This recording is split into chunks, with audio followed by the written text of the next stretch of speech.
Hello, Las Vegas. This is Tina Drago with Healthy Las Vegas. We're on 720 KDWN at the Beasley Broadcast Station in Studio A. I have wonderful people in today that are going to provide all kinds of education and resources for diabetes. I know we've heard a lot about diabetes, and diabetes seems to be the big buzzword, but the truth of the matter is it's something that we can all control. We have Allison Shipley, project coordinator with Health Insight, Raylene Ernie with the health as a health educator with Southern Nevada Health District, Con Pham, pharmacist and owner of Dulce RX, and our special guests, Janice and Derek Cozine, who are success stories and will tell you how you can take this diagnosis of diabetes and change your life and make good things happen. Allison, what I see today is that diabetes is the number one reason people go into the ER, the number one reason people are readmitted. Can you talk to me about the statistics and the real dollars behind diabetes? Absolutely. So diabetes is currently the sixth leading cause of death in the U.S. It's a preventable chronic disease. There's been a dramatic increase in type 2 diabetes attributed to the lack of physical exercise and obesity in the country right now. Is that kids aren't walking to school anymore? Mom and dad are dropping them off? Everybody's being sedative. They're playing with their cell phones. They're sitting on the couch watching TV. They're not getting out and doing the normal kid stuff like riding bikes and playing. You know, I was thinking outside. about that the other day. I was talking to my sister and my niece, and we were telling her how much thinner and active we were at 14 years old when we were her age. Absolutely. And she just couldn't believe it because she thought she was very fit and in shape. And we're like, you know what? We didn't get dropped off at school. We didn't, we had to walk. We walked to school, and that seems to be Walked or ride our bike everywhere. a big thing. Yeah. Right. And we went to the park after school, and we hung out in the neighborhood and played kick the can and ran around. Wow, I just aged myself. And that's because we didn't have a lot of TVs in our houses. When I was growing up, we had one TV. Now I have in my family of two, we have 5.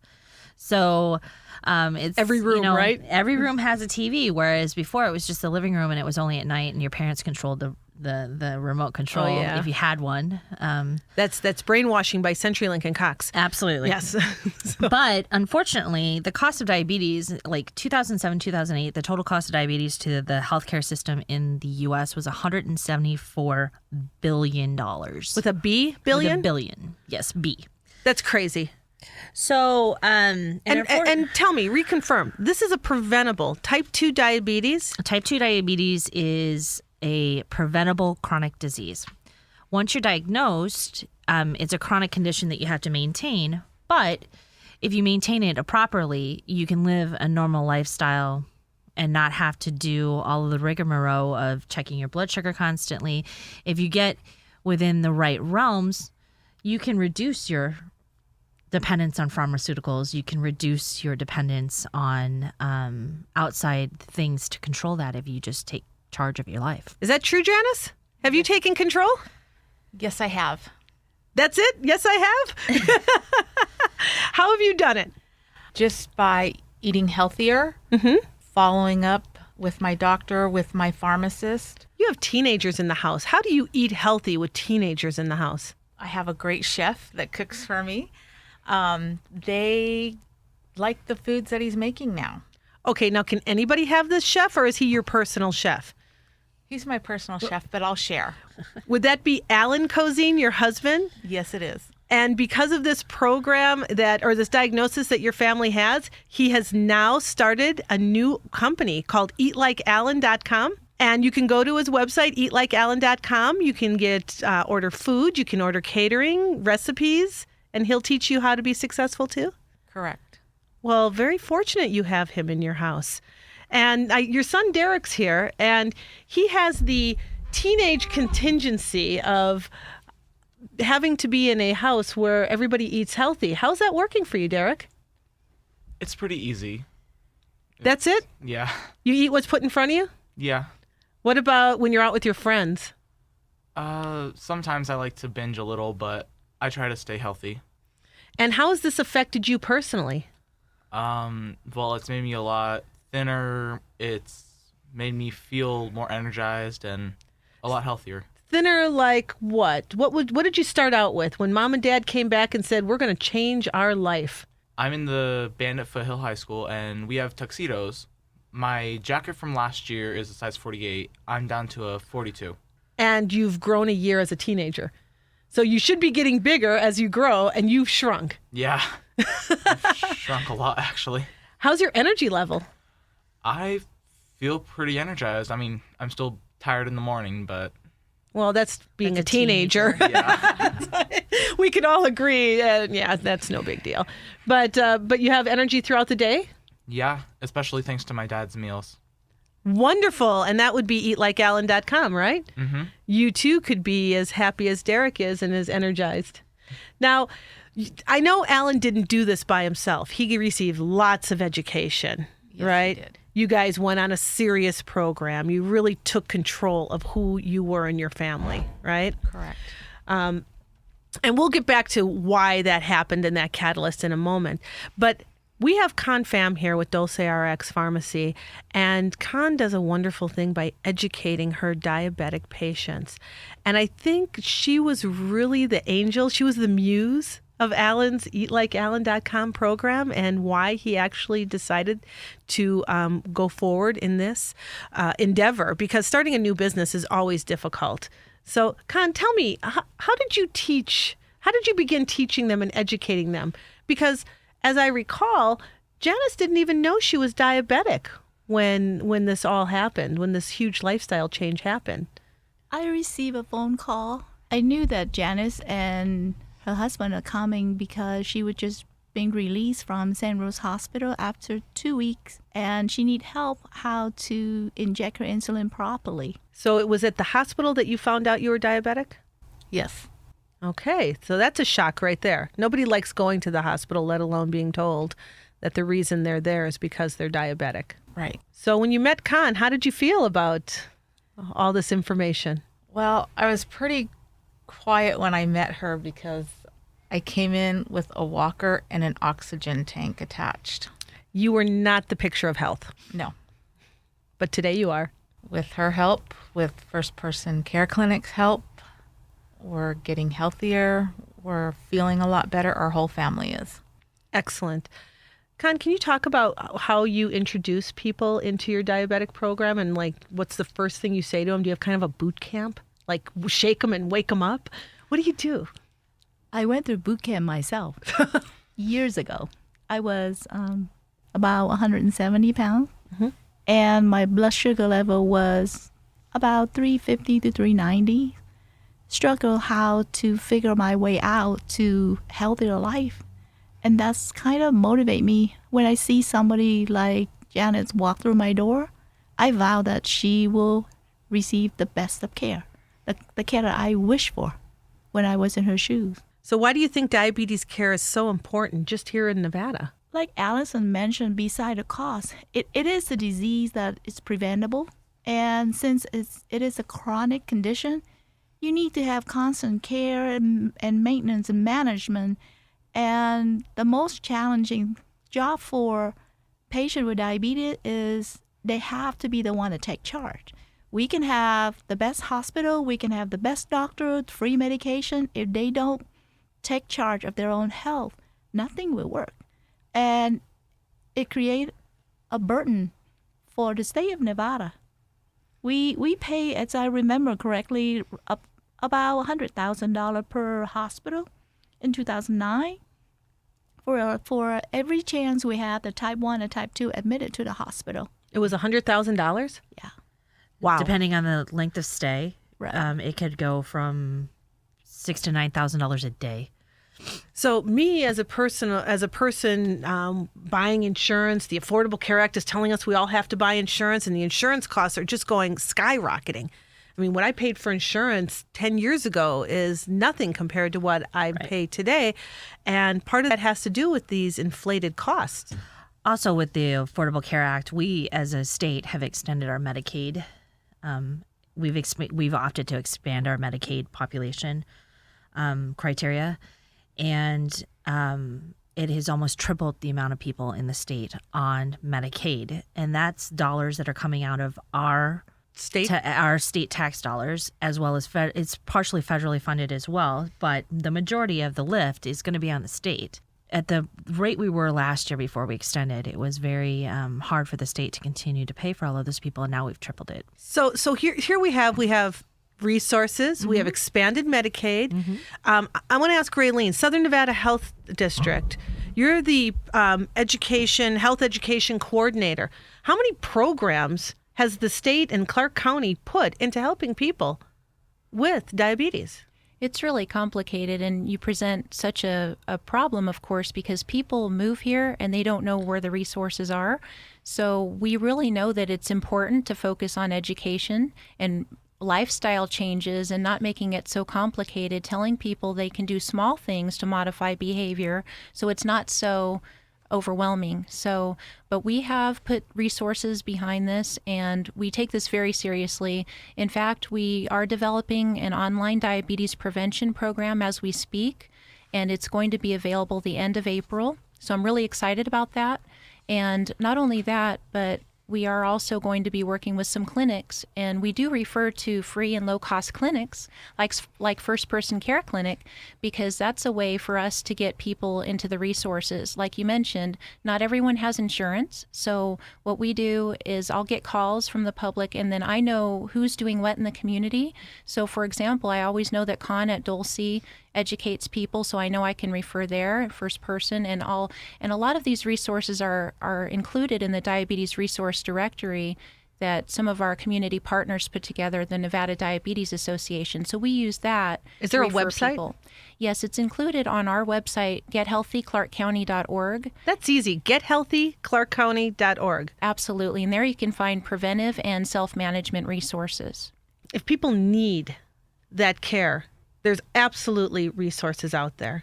Absolutely. Absolutely, yeah. And they can start by going to gethealthyresources.org. They'll be able to find Con's Pharmacy, Dulce RX. They'll be able to find education with health insight programs. They'll be able to find clinics like my own at First Person Care Clinic, and we have other clinics in the community that also work with your program.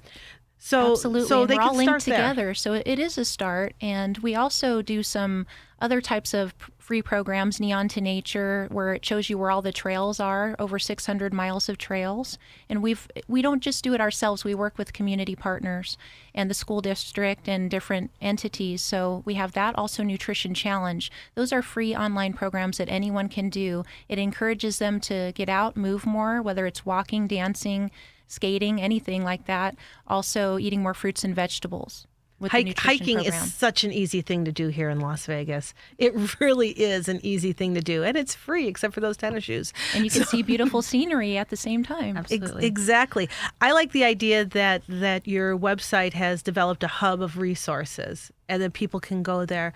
What we need to do, though, is take one step back. We've been saying this is a preventable disease.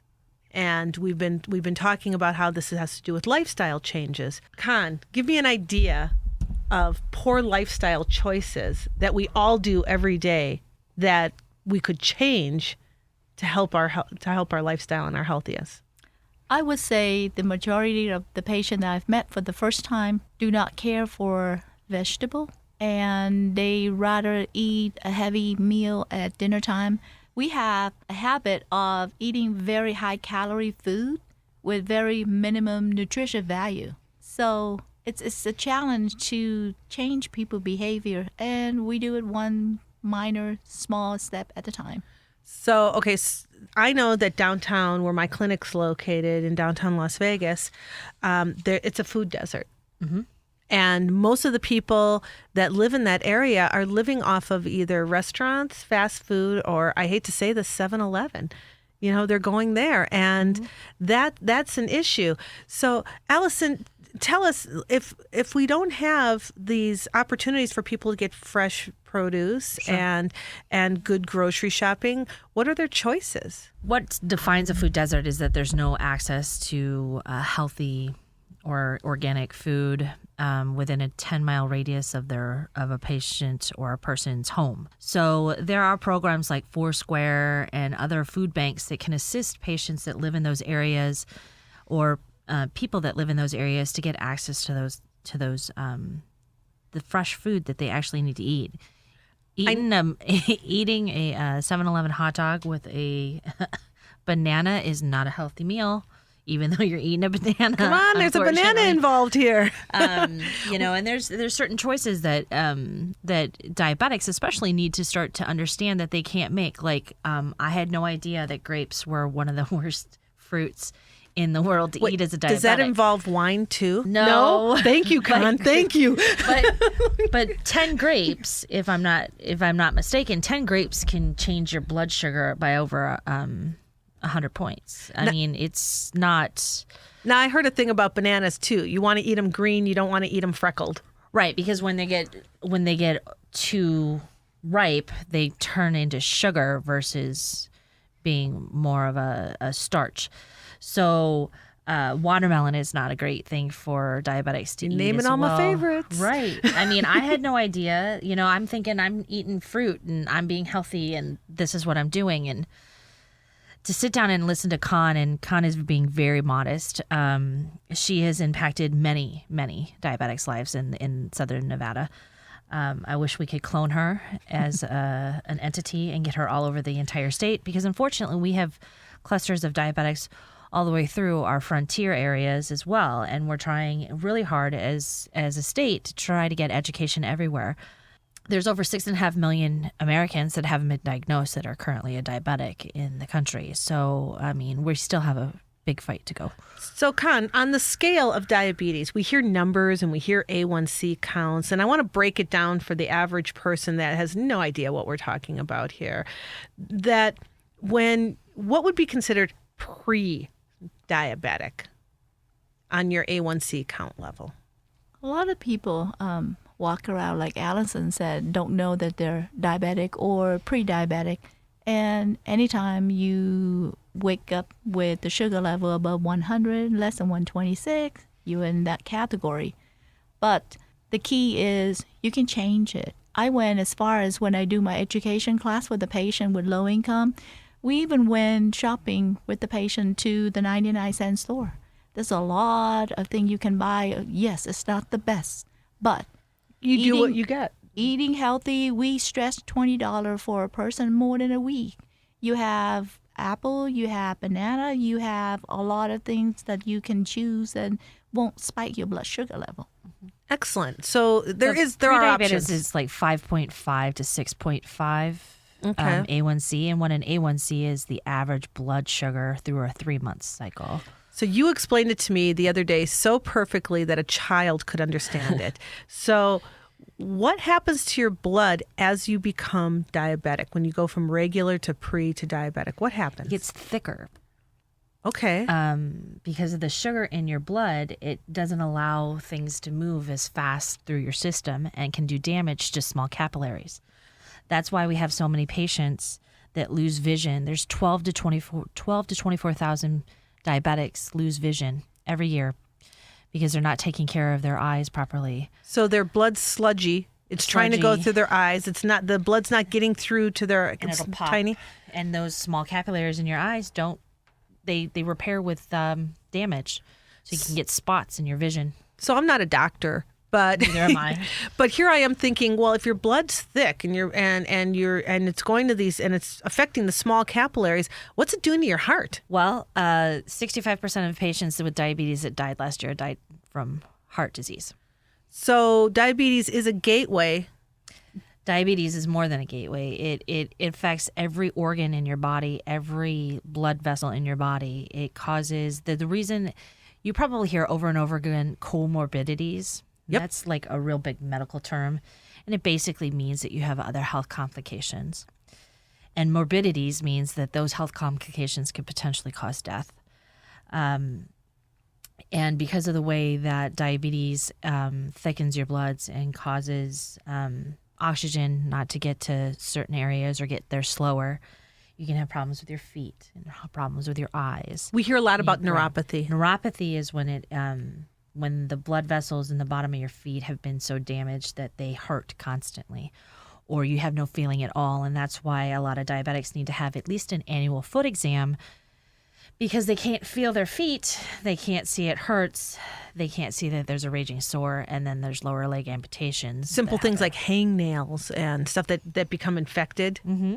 a normal person would feel that hangnail. Right, but because the blood doesn't get to that area, it's a double complication. They can't feel it, one, and then the blood that would actually cause healing to happen gets there at a slower rate, so the healing doesn't happen as fast, and it leaves it open to infection. I love this statistic here. Most people that get discharged that have diabetes get discharged directly to the home. Yes. They don't have to go to a housing center, a rehabilitation facility. They don't get home health. They don't get home health. They get discharged and they go right home. Mm-hmm. Of that, 45% of those people that get discharged to the home bounce back. Within 30 days. Within 30 days, they bounce back. And the number one cause for readmissions, that's diabetes. Unfortunately, a lot of diabetics, you don't have a primary care physician to get discharged to. So you get discharged with a chronic disease. You're told to get it under control and here's your first prescription, right? Correct. This is how you take it, kind of. They really didn't. My husband was calling all these different pharmacies to see where we could get the medication, the other medications. And all I have to say is that thank God for her, because she explained everything down to how to use my machine, where to inject, how to inject. I mean, how to take your blood sugar, all of that, We right? got there 5 minutes after her pharmacy closed, and she stayed 2 hours and helped us afterwards. I see the wings. She's got wings. She just went over everything from start to finish. Yeah, but that's typical Con. I've seen her do that 100 times over. But unfortunately, if you didn't get hooked up with Con when you were originally discharged, you could potentially have gone back into the hospital. Correct. And unfortunately, we have a lot of patients out there that don't have a primary care physician or a medical home, as we like to call it. And those are the ones that are getting bounced back into the facility. They need to make sure that when a newly diagnosed diabetic, at least has some platform to stand on before they discharge. Here in Las Vegas, we have patient-centered medical homes, and we have FQHCs. Mm-hmm. First Person Care Clinic is in the process of being credentialed as an FQHC. That's a community health center that actually looks to take care of their patients. But we have First Med Health and Wellness over on Eastern, and we have Nevada Health Centers down here also. Mm-hmm. There's other community health centers around town, but those three really have made a conscious commitment to help the community and to provide the resources that need to be available. Mm-hmm. You can call any of them and see if your insurance is acceptable and what's their most immediate appointment. And they also have sliding scale for no insured. And if you're uninsured or undocumented, don't worry about it. They take all people that come, and they have an income-based sliding fee scale so that it goes by your income and it doesn't necessarily have to cost you an arm and a leg. And they're all nonprofit clinics. And they all make sure that you have access to other testing and at a sliding scale as well. So you don't need to worry about the compound costs of having diagnostics. I know that when we do our baseline testing at First Person, we charge very little over the cost that CPL charges us directly. And we have phenomenal rates with them. So we pass that along to the patient. There's a podcast called Diabetes Power Show, and I listened to them this week, and they were a wealth of information. It's at diabetespowershow.com. They have over 125 shows that have spanned over 8 years, and you can go and look at their menu of shows and topics and listen to them. Wealth of information. This show is brought to you here in Las Vegas, and it's brought to you by diabetics. So they're talking firsthand about their experiences and their resources and what they've done. And it's a wonderful show. And if I had, 125 times an hour of time available, it would be great. What I did do is I tasked 4 of my medical assistants at the clinic to each listen to so many shows and get back to me. So I want to know these resources that are out there. Also here on KDAWN, Sunday evenings from 6:30 to 7, Bob Fisher has the Diabetes Show. It's Sunday evenings, 6:30 to 7, Bob Fisher, and he talks about different issues and what's going on in Las Vegas for diabetes. I wanted to have this be part of the Healthy Las Vegas program lineup because diabetes is such a gateway disease. It's a disease that's preventable. It's a disease that is not a death sentence because you can turn it around. You have the resources here in the community, and there's people out there that can do it. And You can always go to eatlikealan.com if you don't know how to cook. And you can talk. You can call him. You can email him. You can order some of his products. He's got the best snacks, healthy little snacks that you can have with you. Order a dozen of them and just keep them at the office or in your workplace or at home. And it's better than eating, something that's fast food or garbagey. You'll feel full. You'll feel satisfied and high energy. This is Tina Drago with Healthy Las Vegas, 720 KDWN, coming live to you from Studio A.